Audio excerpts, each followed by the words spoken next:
हम गुंजन चौधरी मैथिली गुंजन चैनल पर समस्त मिथिलावासी के प्रणाम करै छी। आइ हम एकटा भगवती के गीत लऽ कऽ उपस्थित छी। एहि गीत के रचना केने छथिन आदरणीय अशोक भाईजी। तहन सुनल जाओ अपने सब। आएला हूँ शरणा में दिया नजरी माँ, आएला हूँ शरणा में दिया नजरी माँ। देखो आहाँ के बेटा पड़ला भवर में माँ, देखो आहाँ के बेटा पड़ला भवर में माँ। आएला हूँ शरणा में दिया नजरी माँ, आएला हूँ शरणा में दिया नजरी माँ। नहीं हम जानी है माँ पूजाओ जप तप, नहीं हम जानी है माँ पूजाओ जप तप। कहियो ने ले लऊँ नाम दिन सौ ओ राति तक, कहियो ने ले लऊँ नाम दिन सौ ओ राति तक। नित दिन पाप मोरा छोड़ने संग माँ, नित दिन पाप मोरा छोड़ने संग माँ।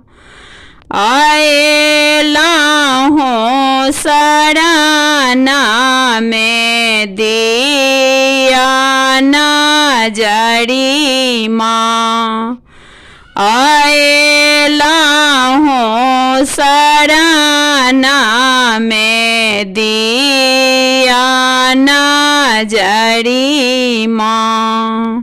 काली छी माँ गौरी दुर्गा आही छी, काली छी माँ गौरी दुर्गा आही छी। क्षिति जल पावक गगन आही छी, क्षिति जल पावक गगन आही छी।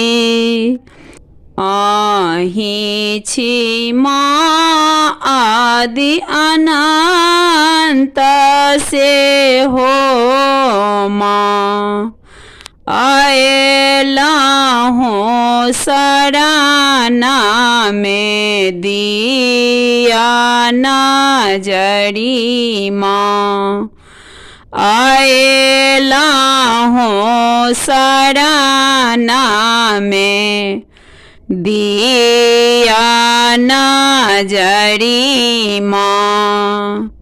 जग मोरा संग नाही अपना हो दूर अछि, जग मोरा संग नाही अपना हो दूर अछि आशा आही के मैया एकेटा बचल अछि आशा आही के मैया एकेटा बचल अछि हरो मैया कष्ट अशोक